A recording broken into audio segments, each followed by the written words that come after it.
السلام علیکم۔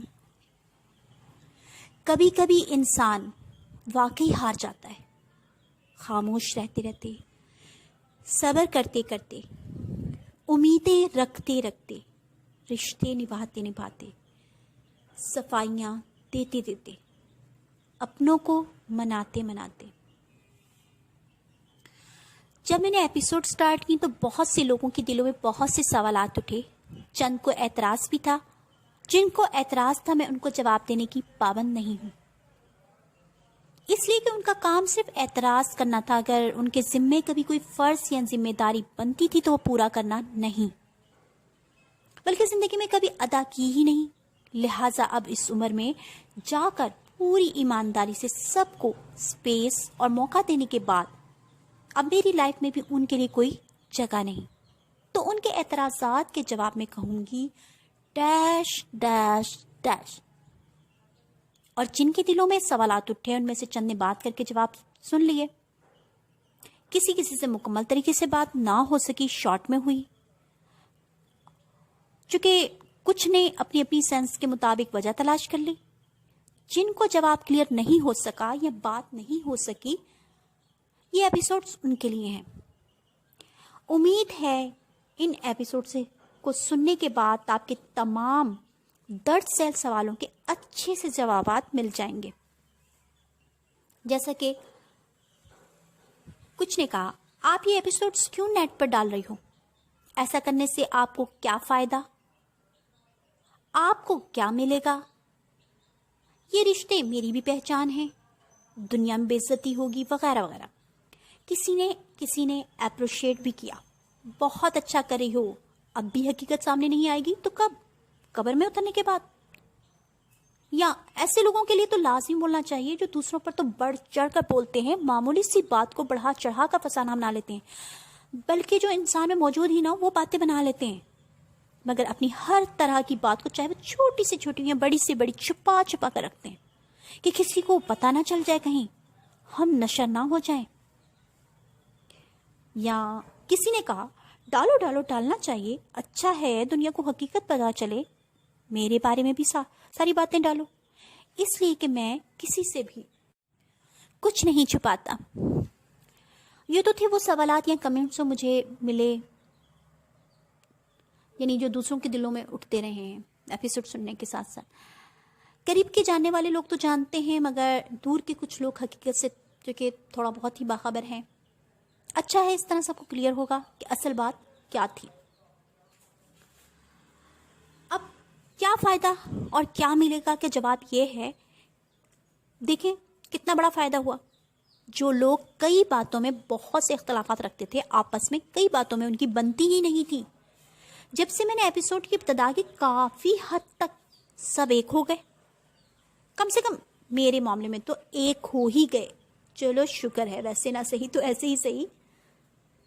Second in episodes کی بدولت ہی عبادتوں میں اضافہ، رب سے تعلق بھی مضبوط ہوا۔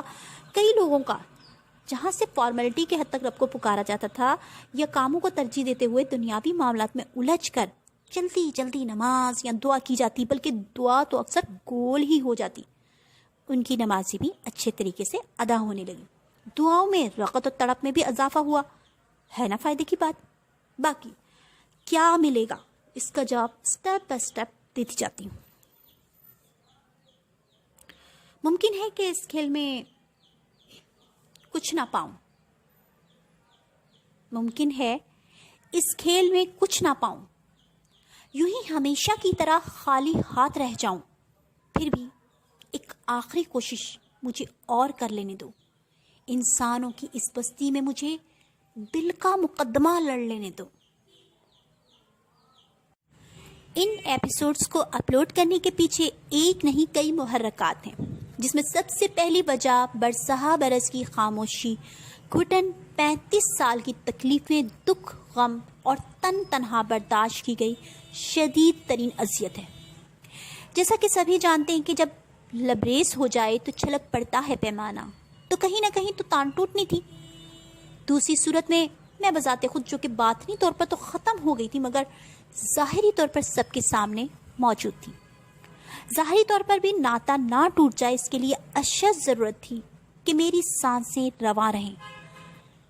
دیکھیں، یہ سب دنیا دار و بے حس لوگ جب ان کی اپنی زندگی پر بات آتی ہے یا ان کے بچوں کی بات ہو تو پھر انہیں اپنی اولاد کے لیے چاہتیں، محبتیں، رشتے، آسائشیں، تعلیم، کامیابیاں، گھر، جائیدادیں سب کی ضرورت ہوتی ہے۔ اس کے لیے تن من دھن سے لگے رہیں گے، مگر میرے اور میرے بچے کے لیے اگر بات ہو تو چاہیں گے کہ ان کے حصے میں یعنی ہمارے حصے میں ماں بھی نہ آئے۔ میرے لیے تو ماں چھوڑی نہیں، اس کے دل میں محبت پیدا ہونے ہی نہیں دی، صرف اپنے مطلب، اپنی زندگی کو آسان کرنے کے لیے، پر گھٹیا پن کی انتہا۔ اب میرے بچے سے بھی اس کی ماں چھین لینے کی کوششیں۔ وہ اتنا بڑا نہیں کہ تنہا زندگی گزار سکے، اگرچہ نہ اب اس کا بچپن لوٹ سکتا ہے، نہ وہ سب معاملات اس طرح ہو سکتے ہیں عام بچوں کی طرح اس کی زندگی میں بھی، مگر تھوڑے ٹائم کے لیے ابھی ایز اے ٹیک کیئر اسے میری ضرورت ہے۔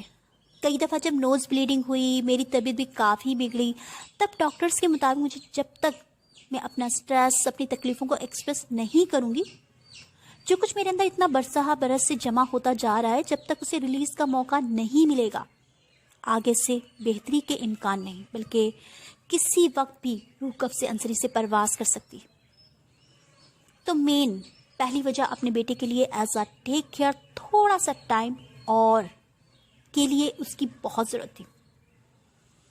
ہر رشتے کا دکھ اور میرے لیے پیدا کیے گئے مسائل کو فیس کرتے کرتے اندر ہی اندر گھٹتے ہوئے میری طبیعت شدید غصے والی اور بیزار ہو گئی تھی۔ زندگی میں پہلا رشتہ ایسا ملا جس میں مکمل اختیار آپ کو محسوس ہوتا ہے، آپ اسے اچھا کہیں، برا کہیں، جیسے مرضی رکھیں، آپ کے اندر کی جو بھی کیفیت ہے ایز اٹ از اس کے سامنے لے آئیں، آپ پر کوئی پابندی نہ ہو۔ سالوں میں جو آپ کے اندر لاوا پک رہا ہو، اگر تھوڑا سا بھی اسے راستہ مل جائے تو وہ جہاں جہاں سے گزرتا ہے اپنے ساتھ ہر چیز کو ختم کرتا جاتا ہے۔ جب میری گود میں بیٹا ہے، میں خود زندگی سے بے جان طریقے سے گھسیٹ رہی تھی۔ کبھی روح کی عزت کسی نے برداشت کی ہے؟ نہیں۔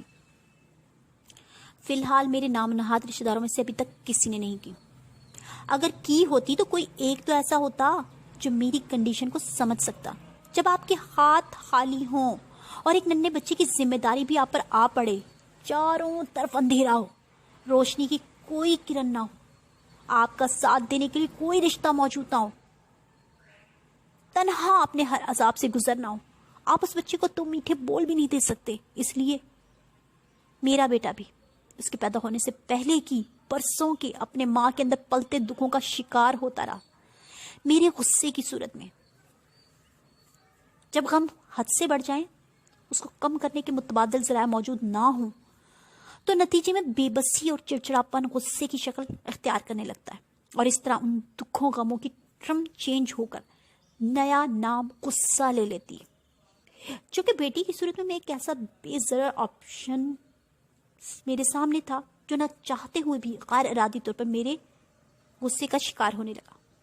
واہ رے میرے ناموں نہاد رشتہ داروں، کیا صدقہ جاریہ تم لوگوں نے شروع کیا جو نسل در نسل چلے اور گناہوں میں آپ کے اضافہ کرتا رہے۔ میں ڈے بائی ڈے اپنے بیٹے سے سخت ترین اور کٹھور ہوتی گئی۔ وہ تمام گالیاں کوسنے جو میں اپنے ننیال والوں سے بچپن سے لے کے بڑے ہونے تک سنتی رہی، وہ سب تانے طنز جو ددیال والوں نے تحفے میں دیے، ہمیشہ میں دن میں 50 دفعہ اپنے بیٹے کو دیتی، کیونکہ اب میرا خود پر اختیار نہیں تھا۔ جب بھی خود پر کنٹرول کرنے کی کوشش کرتی تو طبیعت بگڑنے لگتی، پھر یہ سوچ اذیت بن جاتی کہ ابھی میری آنکھیں بند ہوں تو اس چھوٹے سے بچے کی کیا لائف ہو، تنہا کہاں در بدر بھٹکے گا۔ بس پھر مجبور ہو کر جب کنٹرول کرنا مشکل ہو جاتا تو دوبارہ بچی پر اسی طرح برسنا شروع کر دیتی کہ اس طرح لائف کے چند دن تو بڑھ جاتے۔ اب تک جو زندہ تھی وہ اس کی دی ہوئی زندگی سے، مگر اس طرح کہ ہم دونوں ہی مر چکے تھے۔ ظاہری طور پر روح کا تعلق جسم سے جڑا رہے، بس اس سے اتنا ہی فائدہ ہو رہا تھا۔ آخر کب تک؟ میری بیٹے کی زندگی بھی اب داؤ پر تھی، اس کا فیوچر بھی تباہ ہو رہا تھا۔ وہ ایک پوزیشن ہولڈر اور انتہائی انٹیلیجنٹ اسٹوڈنٹ تھا۔ گھر کے مسائل، پریشانی اور حد سے بڑے غصے نے اسے انتہا کا اگریسو کر دیا تھا۔ روز روز اسکول سے کمپلینز، دن بدن میری طرف سے دی گئی سزا بھی بڑھتی جا رہی تھی، اور اس کی خوش مزاج طبیعت میں ضدی پن بڑھنے لگا تھا۔ پھر جب ڈیڈ لائن قریب آئی تو میں نے فیصلہ کیا کہ سب کو جس حد تک ہو آر یا پار کیا جائے، یا تو سب ختم یا پھر عام لوگوں کی طرح ہم بھی جی لیں۔ مگر کیسے؟ سب کچھ اس حد تک الجھ چکا تھا کہ سلجھانا ناممکنات میں سے لگ رہا تھا، مگر کچھ نہ کچھ تو کرنا تھا۔ اس لیے ہم نے سوچا شروعات وہیں سے کی جائیں جہاں سے اصل میں بگاڑ پیدا ہوا تھا۔ اللہ گواہ ہے، پورے خلوص نیک نیتی سے آغاز کیا کہ ایک دفعہ پھر ان سب لوگوں کو موقع دیا جائے، شاید وہ اب اپنی اصلاح کر سکیں، اور میرے دل میں بھی سب کے لیے جتنی محبتیں ہیں میں ڈبل کر کے انہیں لوٹا سکوں۔ اگرچہ نہ تو یہ میری زندگی کے امتحانوں کا کفارہ ہو سکتا تھا اور نہ ہی میری زندگی پلٹ کر آ سکتی تھی، وہ سب تو روز محشر شاید سب کو ادا کرنا ہی پڑتا، جو ان لوگوں کو جن پر میری طرف سے قرض تھا، مگر آگے کی نسلوں کے لیے آسانیاں ہو جاتی۔ پر افسوس در افسوس، جیسے سیاہ کو آپ سفید کرنے کی کوشش کریں گے تو الٹا سفید کو بھی گدلا کر دے گا، مگر اپنی سیاہی نہیں چھوڑے گا۔ بالکل اسی طرح لا حاصل رہا۔ تاریخ کو روشنی تبھی ڈھانپ سکتی ہے جب رب کا حکم ہوتا ہے، خود سے روشنی کی کچھ نہیں کر سکتی۔ لگتا ہے یہاں دلوں پر مہر لگ چکی تھی، اور تمام امت مسلمہ اچھی طرح جانتی ہے کہ دلوں پر مہر کب اور کن لوگوں کے لیے لگائی دی جاتی ہے۔ خیر، پھر بھی دعا گو ہوں کہ اللہ پاک رحم کرے۔ خیر، اب تو سب پر پڑی ہوئی تبیز تہیں بھی اتر چکی تھی، اصل چہرے اس قدر نمایاں ہو گئے تھے، کم سے کم میرے سوگ کی کیفیت تو ختم ہو گئی، جس تکلیف مسلسل میں کئی سالوں سے تھی کہ یہ میرے اپنوں نے کیا کیا میرے ساتھ، کیا اپنے ایسے ہوتے ہیں۔ میں ان کے غم میں جو دن بدن گھل رہی تھی، میری وہ سوگ کی کیفیت ختم ہو گئی۔ ایٹ لیسٹ یہ تو ہوا کہ جس کی وجہ سے میں اپنے بیٹے کو بھی نہیں دیکھ پا رہی تھی۔ اول تو مجھے دیکھتے ہی ان کا ری ایکشن ایسا تھا جسے میں ان سے کچھ مانگنے آ گئی ہوں۔ میرے ہر مخلص عمل کو جو ان کے لیے ہوتا وہ شک کی نظر سے دیکھتے، چاہے ان کے لیے کچھ پکا کر پیش کر رہی ہوں یا گفٹ کی صورت میں کچھ دے رہی ہوں۔ خاص طور پہ ایسے الفاظ، رہن دینا سی، کی ضرورت سی، میں بوجھ کر رہ جاتی۔ میں تو اپنے وہ تمام شوق پورے کرنا چاہ رہی تھی، چھوٹے چھوٹے جو دل میں محبت رکھتے ہوئے میرے دل میں آتے تھے، مگر حالات کی وجہ سے اکثر ان پر عمل نہ ہو پاتا، اور کبھی ہو جاتا تو ان کی بے حسی کی نظر ہو جاتی، قدر کی نگاہ سے نہ دیکھا جاتا۔ چونکہ آگے کا مجھے کچھ معلوم نہ تھا، وقت کدھر لے جائے گا، یا حیثیت میری ہو نہ ہو، پھر ان لوگوں کے انداز بھی بتا چکے تھے کہ اب کوئی راستہ نہیں چھوڑنے والے۔ اس لیے میں موقع بے موقع کچھ نہ کچھ لے کر پہنچ جاتی، تاکہ خوشیوں میں خوش ہو کر زندگی کو محسوس کر سکوں اور بیٹے کو بھی زندہ ہونے کا احساس دے سکوں۔ حالانکہ اس کے اسکول ممبرز اور ٹیچرز ہی اس کے لیے فیملی پرسنز کی حیثیت رکھتے تھے، اور ہم ہر ایونٹ پر محبتیں بانٹنا نہیں بھولتے تھے، چاہے اس کے لیے کتنی ہی ایفرٹ کرنی پڑے، مگر اس کا ٹائم بہت مختصر ہوتا تھا، اس لیے اس کے دل میں تشنگی رہ جاتی تھی۔ ہر رشتے کو کئی موقع دینا، خود ہی بینڈ ہونا، خود کو جھکنے کی کوشش کرنا میری عادت میں شامل تھا، کہ اللہ کے حضور صرف ایک یہ رہتا تھا کہ اللہ کے حضور میری طرف سے کوئی نہ کوئی کمی نہ رہ جائے، صرف اس لیے۔ میں ایسے معاشرے کو کیا نام دوں جہاں پہ فلموں ڈراموں میں موجود درد تکلیف پر رونا آ جاتا ہے، مگر اصلی زندگی میں کسی کے دکھ کو، درد کو ڈرامہ سمجھا جاتا ہے۔ جب ہر کچھ دن کے بعد ہمیشہ کی طرح جملوں کی وہی تکرار ہونے لگی اور نایاب مشورے صادر کیے جانے لگے. تم یہ کام کر لو، تم وہ کام کر لو. کہتے وقت نہ دیکھنا کہ کوئی بیماری میں ہے، اس کے اندر طاقت ہے یا نہیں.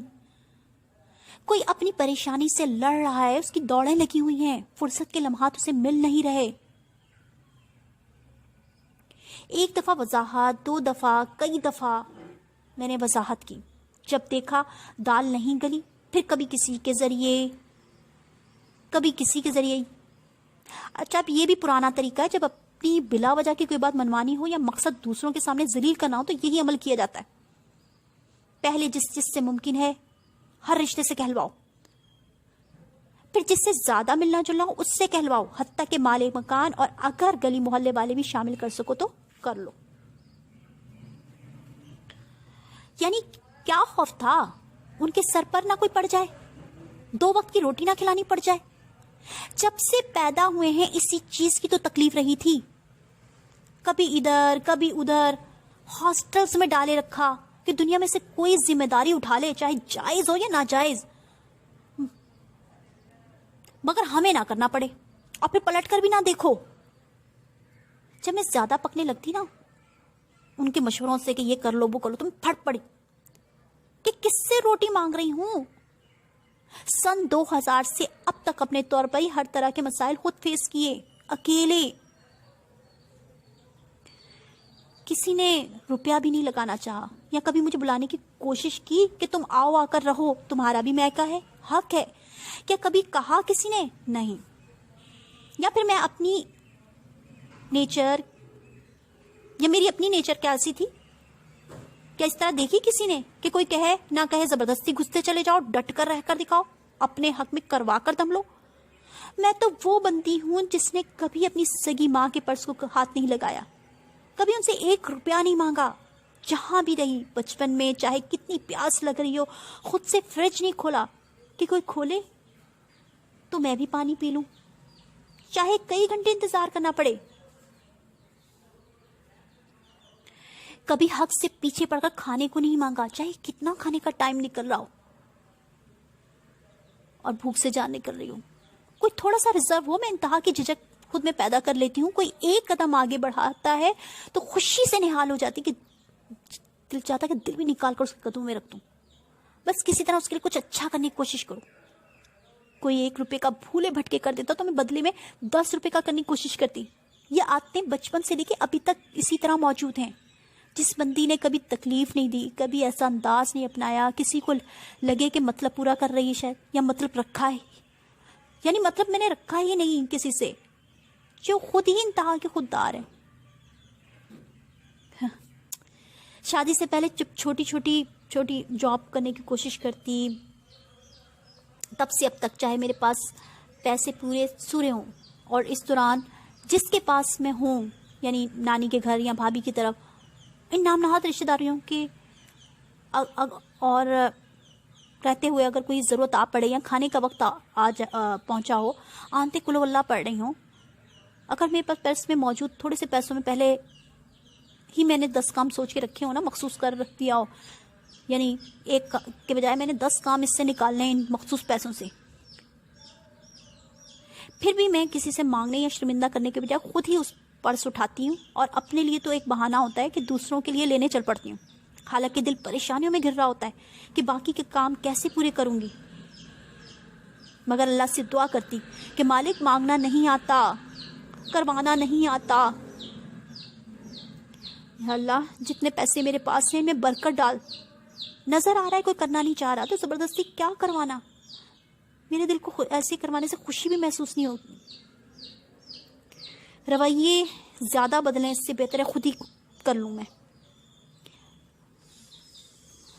اپنے ساتھ دوسروں کے لیے بھی کرتی، چاہے بعد میں کتنا تنگ ہونا پڑے. مجھے پسند نہیں تھا کہ سب کے درمیان ہوتے ہوئے میں اکیلے اپنے لیے ہی کھانے پینے کی کوئی چیز لے کر آؤں. ایسے انداز مجھے آتے ہی نہ تھے. حیرت کی بات ہے کہ ایسی عادات کے مالک انسان کے لیے دل اتنا تنگ کیا جائے تو بہت افسوس ہے. پھر کیا کبھی زندگی میں ان کو بیٹھی ہوئی ہاتھ پر ہاتھ رکھ کر وقت گزارتی ہوئی نظر آئی ہوں؟ ارے بڑی سی بڑی بیماری اور مصیبت کے دنوں میں بھی میں خود ہی کاٹتی رہی ہوں، خود ہی جھیلا ہے میں نے. کسی نے ان دنوں میں مجھے سپورٹ نہیں کیا یا میری ذمہ داری نہیں اٹھائی ہے. لعنت ہے بھائی پھر ایسی سوچوں پر. دکھ نہیں ہوگا؟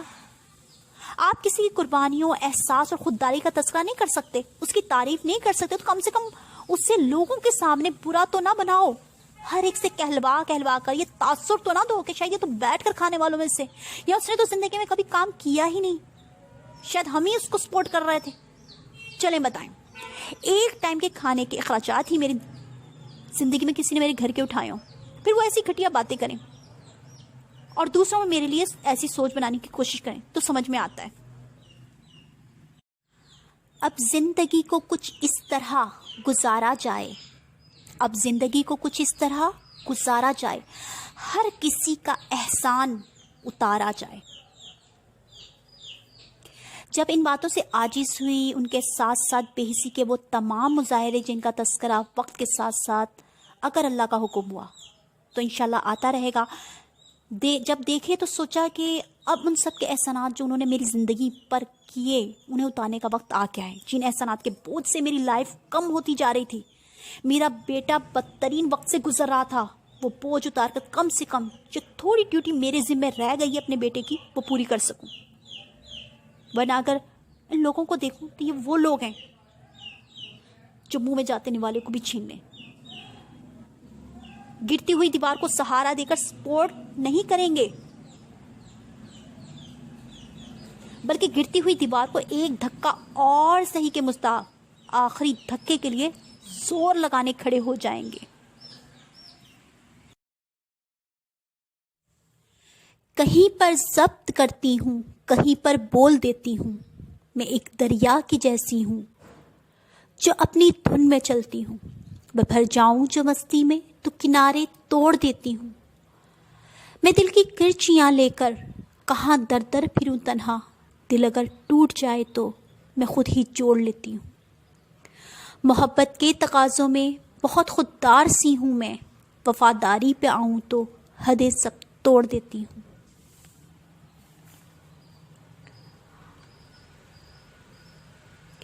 کچھ لوگ اپنی تنگ نظری کی وجہ سے اور اپنے قصور دوسروں کے سر تھوپنے کی ازلی عادت کی وجہ سے میری اسی طرح ایپیسوڈ ڈالنے کو غلط رنگ دے کر یہ تاثر دینے کی کوشش کر رہے ہیں کہ شاید میرا مقصد ان لوگوں کو ڈیگریڈ کرنا، ان کے درمیان پھوٹ ڈلوانا اور ان کی عزت اچھالنا ہے.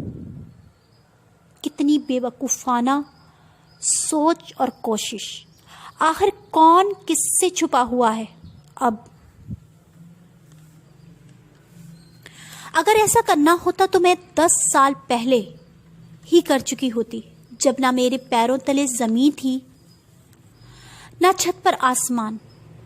خالی ہاتھ بے سر و سامانی کی حالت میں ننھے سے بچے کے ساتھ نہ اپنا تھا کوئی نہ بیگانہ. ایسے وقت میں لوگوں کا گھٹیا پن بھلائے نہیں بھولتا. جب آپ خود کو کئی دفعہ ختم کرنے کا سوچیں تو ایک دفعہ ان سب تکلیف دینے والوں کو بھی صفحہ ہستی سے مٹانے کا خیال ضرور آتا ہے آپ کے دل میں، جن کی وجہ سے آپ اپنی اولاد کو بھی اپنے ہاتھوں سے مارنے کا سوچ رہے ہوں. میں نے تو ان حالات میں بھی ایسا کچھ نہ کیا اور نہ سوچا. تو جو لوگ پہلے ہی ایک دوسرے کی نہ ہوں ان کے درمیان لڑائی ڈلوانے سے کیا حاصل؟ ویسے بھی میں اتنی گھٹیا نیچر کی ہوتی تو سب کی طرح پیٹھ پیچھے باتیں کر کے بھڑاس نکال لیتی، آدھی زندگی سہتے ہوئے، گھسیٹتے ہوئے، گھٹتے ہوئے نہ گزارتی، اور اب یوں سر عام منہ پر ایپیسوڈ کر کے نہ کہتی، اپنے دشمنوں میں اضافہ نہ کرتی. اور جہاں تک عزت بے عزتی کی بات ہے، 35 سال میں کسی نے کبھی میری عزت کی تو کبھی فکر نہیں کی، نہ کسی رشتہ دار نے، نہ کسی اپنے نے، نہ پرائے نے. تو انصاف تو یہ بنتا ہے کہ مجھے بھی پرواہ نہیں کرنی چاہیے. مگر یہ میرا بڑا پن ہے کہ میں صرف 5% باتیں ہی کروں گی. 5% جو بنفس نفیس میرے سامنے ہوئی ان کا 5%، 95% میں چھوڑ رہی ہوں. اور وہ باتیں جو ہر ایک نے دوسروں کے لیے کہیں وہ ان سب کے علاوہ ہیں. ہر بندہ پیٹھ پیچھے دوسرے بندے کی برائی کرنا، ٹانگ کھینچنا اور حسد جلن کی آگ کو ٹھنڈا کرنے میں لگا ہوا ہے. میں چیلنج کرتی ہوں ان رشتہ داروں میں اگر 2 لوگ بھی آپس میں 20% بھی مخلص نظر آ جائیں، 15 سے اوپر کوئی نہیں جا رہا، اور 15 تک بھی صرف رشتے کی مجبوری اور دنیا داری باندھے ہوئے ہے، اور یہ بات میں ثابت بھی کر سکتی ہوں، ان کے درمیان آ کر سوچیں پڑھ کر مجھ پر گھبراہٹ سی طاری ہونے لگتی۔ ہر انسان دوسرے کی کاٹ میں لگا ہوا ہے، بظاہر لفظوں کی مٹھاس چہرے پر مسکراہٹ سجائے ہوئے، بڑوں کے لیے تعظیمی انداز اپنائے ہوئے انسان سوچ بھی نہیں سکتا اتنی منافقت۔ آج سوال کرنے کو دل چاہتا ہے بھابھی سے، اپیوں سے، بھابھی آپ بتائیں، بیبی اپی، ننی اپی، لمنا اپی، آپ سب بتائیں، ذرا کوئی ایک چہرہ تو ایسا بتا دیں جو ایک جیسا ہو اندر باہر سے آپ لوگوں کے لیے۔ کوئی بھی آپ لوگوں کے ساتھ مخلص نہیں۔ کیوں؟ جانتی ہیں؟ کافی حد تک جانتی ہیں آپ لوگ۔ کاش آپ سب مل کر ہماری زندگیوں کے ساتھ وہ سب نہ کرتی جو کہ کر ڈالا، تو آپ لوگوں کو بھی درد مند اور مخلص ملتے، مگر پھر بھی یہ سب دیکھ کر دل دکھتا ہے کہ اب آپ نے رب نے رشتہ جو بنا دیا تھا آپ لوگوں سے، تھوڑے سے فائدے کے لیے آپ لوگوں نے اتنا نقصان، روحوں تک کو زخمی کر ڈالا۔ نہ کرتی، پھر غلطیوں پر غلطی، ایک غلطی کو چھپانے کے لیے کئی غلطیاں کرنا، کرتے چلے جانا، مگر کبھی ان دیے گئے زخموں کو بھرنے کی کوشش نہ کرنا، بلکہ راستہ چھوڑ دینا، اور زخم جب سال ہر سال پھیل کر ناسور بن جائیں اس کے ریئیکشن پر اعتراض ہونا، اور اگر دنیا کے سامنے سوال اٹھ جائے تو صرف دنیا داری کی وجہ سے ایک چٹکی مرہم رکھنے کا ارادہ کرنے سے سمجھ لینا کہ مداوا ہو گیا۔ سیانے کہتے ہیں کہ آپ کسی کے جسم میں 9 انچ خنجر گھسیڑنے کے بعد 1 انچ باہر نکال کر احسان نہیں جتا سکتے۔ پلیز پوائنٹ نوٹ کریں، صرف ارادہ، اس پر عمل کرنے کا دور دور تک پتہ نہ ہو، صرف ارادہ۔ اور اگر میں آئینہ دکھانے لگوں تو جواب میں اس طرح کے میسیجز کے ہن سارا کچھ چکے تینوں دے چھڑیے، نہایت ہی قابل افسوس مانگا کس نے ہے؟ کیا میں نے کبھی روپے کا بھی تقاضا کیا؟ تو پھر یہ گھٹیا اور انداز باتوں کا نہیں ہونا چاہیے۔ اس معاملے میں شروع ہی سے میری سوچ یہ رہی ہے کہ بچہ ماں اور باپ کی ذمہ داری ہوتا ہے، اور ہر معاملے میں صرف اور صرف وہ جواب دہ ہیں، اللہ کو بھی اور بچوں کو بھی۔ اور اسی اپنی خالصتاً ذاتی رائے کی وجہ سے میں نے کبھی کسی رشتے سے زندگی میں امید بھی نہیں رکھی، اور نہ کسی غرض سے کسی سے بات کی، مگر اللہ رسول کے حکم کے مطابق اگر چچا، ماموں، پھپھو، خالہ بحیثیت ہیں تو وہ بھی اللہ رسول کے آگے اس کے جواب دہ ہیں۔ روز محشر ان سے بھی سوال کیا جائے گا کہ جہاں جینوئن مسئلہ تھا، ایک عورت ہونا، پھر چھوٹے بچے کا ساتھ ہونا، پھر دن رات ایک کرنے کے باوجود اس کا بے بس ہونا، وہاں اس کے ساتھ احساس سے چلنے کی ضرورت تھی یا نہیں؟ مگر خود تو نہ کرو اور ماں کو بھی نہ کرنے دو، اس کی آنکھوں پر بھی پٹی باندھے رکھو کہ وہ آپ کی آنکھوں سے اپنی اولاد کو دیکھے۔ افسوس۔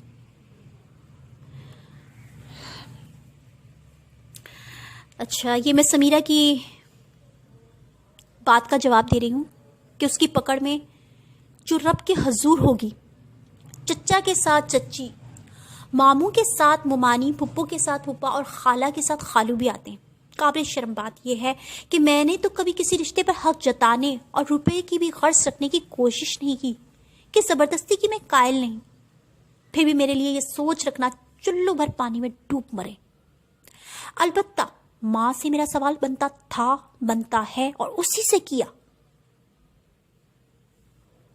کہ بات انصاف کی، جیسا ایک ویسا دوسرا بھی ہونا چاہیے، جبکہ اس نے آپ کو کبھی پریشانی بھی نہ دی ہو اور ڈیزرو بھی وہ باقی سب سے زیادہ کرتا ہو، پھر بھی اس کے ساتھ اتنی بڑی ناانصافی آخر کیوں؟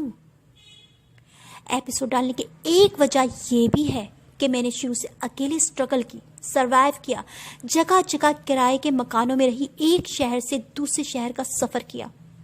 جب بھی مکان کرائے پر چاہیے ہوتا اپنے دم پر لیتی، کسی ریفرنس کی نوبت نہ آنے دیتی، کبھی کسی رشتہ دار کا حوالہ نہ دیا۔ اگر حوالوں کے قابل ہوتے تو مجھے تنہا یوں ادھر سے ادھر نہ ہونا پڑتا، مگر لوگوں کے دل کاٹ دینے والے سوالوں سے بچ نہ پائی۔ لوگ میری شرافت اور پارسائی کی بنا پر مکان تو دے دیتے، مگر گلی محلے میں یا اگر کوئی مالے مکان میں سے خاتون پنجاب کی ہوتی تو اپنے سوالوں سے جینے نہ دیتی۔ ماں باپ، بہن بھائی، چچا، ماموں، پھپھو، خالہ، ہر رشتے کے لیے ہزاروں سوال کیوں نہیں ہیں؟ اگر ہیں تو کیوں خیال نہیں کرتے؟ کوئی آتا کیوں نہیں؟ تم کیوں نہیں جاتی؟ کبھی بہت پک جاتی تو تڑپ کر کہہ اٹھتی مر گئے ہیں سارے، اور کم وقت مرنے کے بعد بھی جان نہیں چھوڑ رہے تکلیف پہنچانے سے۔ سوالات کی صورت میں میرے سر پر کھڑے رہتے ہیں۔ کتنی اذیت کا سامنا کرنا پڑتا ہے جب آپ ہر معاملے میں بے قصور شفاف ہوں، مگر پھر بھی آپ کو ان رشتوں کی وجہ سے بھگتنا پڑے۔ احساس وہ نہیں کر رہے، اس میں میرا کیا قصور؟ پھر بھی سوالوں کی سولی پر مجھے ہی چڑھایا جاتا۔ اب کیا زبردستی گن پوائنٹ پر احساس کرواؤں؟ کراچی اور لاہور میں تو فیس کرتی رہی، مگر سیالکوٹ میں تنگ آ کر کبھی کبھار کہہ دیتی ایڈریس دے دیتی ہوں، خود پوچھ لیں، مجھے کوئی اعتراض نہیں۔ اگر قریب قریب میں بھابھی کے لیا ہوتا کرائے پہ مکان اور مالک مکان بھابھی سے کوئی سوال کرتے، احساس دلاتے، تو الٹا بھڑک کا الزام ہم پر ہی دھر دیتی، پھر ان کی نظروں میں ہمیں غلط ثابت کرنے پر تل جاتی، یا پھر ہر بات کے جواب میں آسان بات کہ میری غلطی سی، میں کراچی چھڈائی ساں، اودو دیاں گلاں اینا دے ذہنا وچ بیٹھیاں نے۔ شاید وہ سمجھتی تھی کہ میں لوگوں کو ان کے لیے کوئی بات کر رہی ہوں، یہ غور کیے بغیر کہ لوگوں کے اپنے ذہنوں کی پیداوار اور سوالات ہیں جو انہیں حیرت میں مبتلا کر دیتے ہیں کہ کیسے سگے رشتے اتنے بے حس اور خاموش رہ سکتے ہیں؟ ہمارے خاندان میں تو ایسا نہیں ہوتا، اور میں بھلا کیسے کسی سے دکھ سکھ کر سکتی تھی جس سے بچپن سے ایسا کوئی رشتہ نہ ملا ہو اپنائیت کا، اور خود سے جن رشتوں کو اپنا سمجھ بیٹھی تھی، وقت آنے پر ہر کسی نے اپنا اپنا اصل چہرہ دکھا دیا ہو۔ وہ بندی تو زندگی میں کبھی کسی پہ بھروسہ کر ہی نہیں سکتی، اسے کوئی اپنا لگ ہی نہیں سکتا۔ اور جب ان کو اپنے سوالوں کے جوابات نہ ملتے، یعنی میں جواب میں خاموش رہتی لوگوں کی باتوں کی، تو ایسی نظروں سے دیکھتے یا رویہ اپنا لیتے جیسے کہنا چاہ رہے ہوں کہ تم میں ہی خرابی ہوگی جو اتنے رشتہ داروں میں کوئی ایک بھی ہے جو تمہارا احساس کرے۔ آخر ان سب کے اور آئندہ کے لوگوں کے لیے ایک دفعہ کا جواب نامہ تیار کرنا تھا، جن کے لیے خاموش رہ کر قربانی دے رہی تھی ان کو کون سا قدر تھی؟ ان کے لیے تو میرا ہونا نہ ہونا برابر تھا۔ اینی چونکہ پنجاب میں اکیلے اسٹرگل کرنا خاتون کا ویسے بھی انوکھا کام ہے، تو جب تک زندہ ہوں اس طرح کے سوالوں اور اس طرح کے لوگوں کا سامنا رہے گا، کیونکہ 8 سے 10 سال میں لوگوں کی سوچ اتنی جلدی نہیں بدلے گی۔ مگر میرے نہ ہمت ہے، میرے میں نہ دماغ میں اتنی طاقت کہ ہر ایک سوالوں کا جواب دوں، مگر پھر بھی کئی مطمئن نہیں ہوتے، اپنی اینک سے جو دیکھ رہے ہوتے ہیں، اور کچھ بیچارے مختصر میں سمجھ نہیں پاتے کہ اپنے رشتہ داروں کے گھٹیا پن اور بےحسی کو 2-4 جملوں میں بیان کرنے کا فن مجھے نہیں آتا۔ تو آپ جو سوال اب جو کرتا ہے یا کرے گا، وہ جوابات ان ایپیسوڈز میں تلاش کر لیں، سو اس ڈیوٹی سے نجات اور حل کے لیے جو بغیر کسی اجرت کے میرے اپنوں نے میرے ذمہ ڈال دی تھی، یہ ایپیسوڈز وجہ بنی۔ کچھ لوگ پکتی ہانڈی میں ٹوئی مارنا چاہتے ہیں، ان کے لیے میں یہ کہوں گی یہ سب آپ کے لیے مذاق ہے، یعنی میں اپنا دکھ بیان کر رہی ہوں، اپنا غم، اپنی تکلیفیں، لیکن شاید آپ لوگوں کے لیے مذاق۔ چند دن بھی آپ لوگ ان دکھوں کے بوجھ کو نہ سہ پائیں جنہیں میں بچپن سے اب تک لیے پھر رہی ہوں۔ اگر میرا رب مجھ سے اتار کر آپ پر ڈال دے تو تصور کریں، کانپیں ایسی سوچ پر۔ دوسروں پر گولی چلانے کے لیے میرا کندھا استعمال نہ کریں۔ جس کو جس سے جو اعتراض ہے وہ آزاد ہے، خود اٹھے، اپنا چینل کھولے اور کہہ دے۔ اگر منہ پر نہیں کہہ سکتا یا کوئی سلسلہ نہیں بن رہا ساتھ پاس کھڑے ہو کے بات کرنے کا. مجھے تو بہت سے لوگوں تک بات پہنچانی, ان سے جن سے میں کبھی ملی نہیں, ان سے جن کے آگے جب وقت تھا ہم خاموش رہ کے سہ گئے, گھٹ گئے, لیکن اب رابطے میں نہیں. وہ سب لوگ جو آئندہ کی زندگی میں مجھ سے سوالات کر کر کے مجھے چھلنی کریں گے, اور جنہوں نے پہلے کیا ان سب کے لیے. لیکن آپ لوگوں کے ساتھ ایسا کچھ نہیں ہے. آپ نے صرف چند لوگوں کو جن سے آپ کو پرابلمس ہیں ان کو کہنا تو آپ خود کہہ لیجیے. وہ آزاد ہیں, خود اٹھیں اپنا چین کو کہہ لیں. ان کے دل میں جو ہے کم سے کم میرے کندھے پر گن رکھ کر نہ چلائیں اور نہ ایسا سوچیں. اب اتنی بے وقوفیاں کر کر کے اس عمر میں اتنی سمجھ تو آ چکی کہ آپ کی چالاکی کو سمجھ سکوں. چلیں, اگر آپ کی خاطر اگر میں ایسا کر بھی لوں تو گولی نہیں بلکہ گولیاں چلانے کے لیے اپنا کندھا دے بھی دوں تو پھر کیا؟ آپ لوگوں اور باقی لوگوں میں فرق نہیں رہا. انہوں نے بھی مجھ سے صرف کروانا چاہا, کرنا نہیں. تو پھر ان ایپیسوڈز کا اصل مقصد ہی ختم ہو جائے گا.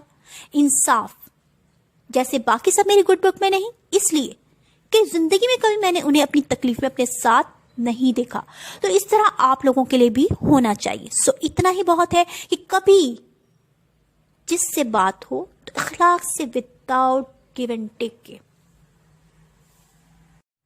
اور ایک مقصد آئینہ دکھانا ان سب کو جو سب کچھ کر کے بھی معصوم بن جاتے ہیں اور خود کو بڑے ذمہ سمجھ لیتے ہیں کہ ہماری تو کوئی غلطی نہیں, ہم نے تو کچھ کیا نہیں. الٹا دشمنی پر اتر آتے ہیں. سچ کہنے پر خوددارا یہ کرنا کروانا چھوڑیں, مغروریت کے قول سے نکلیں. لڑائی برابر کے بندے سے ہو تو مزہ دیتی ہے. میں مسکین اور عاجز سا بندہ ہوں, راضی برضا ہوں. اوچھے ہتھ کنڈوں کے جواب میں اللہ کی رضا کو زیادہ مد نظر رکھتی ہوں. جادو ٹونے, عملیات, سفلیات سے آپ رب کو اپنی مرضی سے نہیں چلا سکتے. گناہ تو کما رہے ہیں ایسا کرنے سے, اور ایمان سے بھی خارج ہو رہے ہیں. اللہ کا حکم حرف آخر ہے. آپ مجھ سے تو لڑ سکتے ہیں, اس سے نہیں. بہتر یہی ہے اپنے ہر عمل میں اس کا خوف اور اس کی پکڑ کو یاد رکھیں. یہ بات میں ہر ایک کے لیے کہہ رہی ہوں, اور وہ ہر کوئی چاہے کراچی سے سیالکوٹ تک یا لاہور سے فیصل آباد تک ہو یا گجرانوالہ سے بہاولپور تک. کہنے کا مقصد ہے کہ ہر کسی سے کوئی بھی بات آپ کی مرضی سے نہ ایک ڈاٹ زیادہ ہو سکتی ہے نہ ایک ڈاٹ کم. آپ اتنا ہی دوڑ سکتے ہیں جتنا رب کریم نے آپ کو دائرہ عطا کیا, جتنی چھوٹ دی اس کے بعد پکڑ ہی پکڑ ہے. بس اتنا جان لیں, حق حق ہے, سچ سچ. ایک اور بات, سب نے مجھے بے وجہ بے قصور سال ہر سال دکھوں اور تکلیفوں سے گزارا, اور پھر آخر میں معافی مانگ کر تائب بھی ہو گئے, یعنی اچھے بھی بن گئے بغیر کسی کفارے کے. یعنی ہینگ لگی نہ پھٹ کری اور رنگ آیا چوکھا. موت کی تکلیف سے مرنے والا ہی جانتا ہے, مارنے والا اس سے لا علم رہتا ہے. اس کے باوجود سب جانتے ہیں کہ کسی کو زندگی سے محروم کر دینا کتنا گناہ کبیرہ ہے. کوئی اپنی زندگی دے کر بھی اس کا مداوع نہیں کر سکتا کہ رب کے حضور اس کی جتنی پکڑ ہے. کتنا آسان ہے نا ایک لفظ بول کر معافی, بڑے سے بڑا گناہ سے چھوٹ جانا. میں بھی تو آپ سب کی طرح انسان ہوں, یہ چھوٹ مجھے بھی ملنی چاہیے. تو میں ایسا کیا کروں جس کی معافی مانگ سکوں؟ میرا بھی تو کوئی ایسا عمل ہونا چاہیے جس کے لیے میں بھی معافی مانگ سکوں, مانگ کر اس چھوٹ سے فائدہ اٹھا سکوں. کیا ایک آدھ بندہ ہر گھر سے میں بھی ماروں؟ لیکن یہ میں نہیں کر سکتی. تو پھر ہر گھر کے ایک آدھ فرد کے ہاتھ پاؤں توڑ دوں؟ نہیں نہیں, یہ بھی میں نہیں کر سکتی. سر پھاڑوں ہر ایک کا؟ بھائی کیا کروں, کچھ تو مجھے بھی کرنا چاہیے. احساس کر کر کے, عزتیں رکھ رکھ کے, زبان کاٹ کر, گھٹ گھٹ کر, خاموش رہ کر, کسی کو بھی کبھی پلٹ کر تکلیف نہ دے کر میں نے جو نیکیاں سمیٹی اور سمیٹ کر برا پھر بھی بنی. ایک آدھ گناہ میرے کھاتے میں بھی ہونا چاہیے. یہ میں لوگوں کی بات کر رہی ہوں, اپنے رب کی نہیں. میں اپنے رب کی تو گنہگار بندی ہوں, نہ جانے کتنی دفعہ دن میں اسے ناراض کر بیٹھتی ہوں جو کہ قابل گرفت ہے. مگر لوگوں کے لیے کیا گناہ ایسا کوئی ذہن میں نہیں آیا نہ آتا ہے؟ اگر ہے تو پلیز ضرور بتائیں. مسئلہ ہی یہی ہے. میں یہ سب بات نہیں کر سکتی. ہاں، سچ ضرور بول سکتی ہوں. اپنی ذات کا سچ، اپنی ذات سے تعلق رکھتے لوگوں کا سچ. سچ کڑوا ہوتا ہے نا، لوگوں کو ہضم نہیں ہوتا، تو یہ تو انہیں تکلیف پہنچائے گا. پھر میں بھی معافی مانگ سکوں گی. دیکھتی ہوں کون کون دل بڑا کرے گا، کون کون میں پھر معاف کرے گا. اب اتنا آسان کام تو سبھی کر سکتے ہیں جس کی توقع مجھ سے بھی رکھتے ہیں. میں نے بھی تو دل بڑا کیا تھا، اور نہ جانے کتنی بار بچپن سے اب تک کر چکی ہوں. سب کے اصرار پر سب کو معاف کیا، مگر جواب میں وہی ڈھاک کے 3 پار. بات وہیں کی وہیں رہی. وہی بے حسی، کٹھور پن، سب دیکھتے ہوئے آنکھیں بند کر لینا، دوسرے کو اسی طرح مسائل میں تنہا چھوڑ دینا اور اس کے لیے تکلیفوں میں اضافہ کرنا. پھر تماشا دیکھنا اور چپ سادے رکھنا، اور جب لاوا پھٹ پڑے تو پھر یاد دلانا کہ شاید تم نے معاف نہیں کیا. معافی مانگنے پر تو رب بھی اپنے بندوں کو معاف کر دیتا ہے. اب اسی معافی کی امید میں بھی رکھوں گی. مگر کہانی کے آخر میں ذرا میں بھی تو دیکھوں. ساری زندگی قربانیاں دینے والا انسان اب معافی بھی دے اور پھر اسے تنہا آگ میں جھونک دو. کیا تم لوگوں میں حوصلہ ہے صرف اسے ایک سچ کہنے پر معاف کر سکو؟ پر شرط یہ ہے، پیاز کی ساری پرتیں اترنے دیں. فی الحال تو ابھی پہلی پرت بھی نہیں اتری. سو ویٹ. ہاں، اپنی زندگی میں ناموں نہاد رشتہ داروں سے یہ بات اچھی طرح سیکھ چکی ہوں کہ آپ جس کے ساتھ جتنا مخلص ہوں گے وہ آپ کو اتنا ہی زوردار تھپڑ مارے گا کہ آپ کی یہ مخلصی پھر حیران رہ جائے گی.